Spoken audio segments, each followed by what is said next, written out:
ചൂട് കൂടുതലാണല്ലേ? ഉഷ്ണക്കാറ്റാണ്. കിടക്കുമ്പോൾ ഉഷ്ണക്കാറ്റാണ് അടിക്കുന്നത് അല്ലേ? വാങ്ങി സഹിക്കാൻ പറ്റുന്നില്ല. കാര്യമായി പോയി. എന്താ പറയുക, കാര്യമായി പോയെന്ന് പറയാൻ കാര്യം എന്താ പറയട്ടെ, നമ്മുടെയൊക്കെ മുന്നിൽ കൂടെ നമ്മുടെ വീട്ടിലെ പാഴ്മരം എന്ന് പറഞ്ഞ് വെട്ടിക്കൊണ്ട് പോകുന്ന ലക്ഷക്കണക്കിന് മരങ്ങൾ മുറിച്ചുകൊണ്ട് പോകുമ്പം ഒരുത്തനും ഒന്നും മിണ്ടിയിട്ടില്ലല്ലോ. അപ്പോൾ ഈ നാട് അമ്മാതിരി ചൂടാ സഹിക്കുന്നത്. അപ്പോൾ ആ ചൂട് കൊണ്ടാണ് ഈ പാമ്പുകൾ ഇങ്ങോട്ട് ഇറങ്ങുന്നത്. ലക്ഷക്കണക്കിന് മരങ്ങൾ വെട്ടിക്കൊണ്ട് പോവുകയാണ്. ഈ നാട്ടിൽ മരങ്ങൾ കുറയുകയാണ്. അതുകൊണ്ടാണ് ഈ ചൂട് കൂടുന്നത്.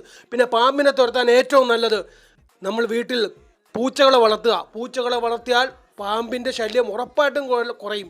പിന്നെന്ന് പറയുമ്പോൾ രാത്രി കാലങ്ങളിൽ മഴയൊക്കെ പെയ്യുന്നവരെ അധികം വെളിയിലോട്ട് കുഞ്ഞുങ്ങളെയൊക്കെ ഇറക്കാതിരിക്കുക.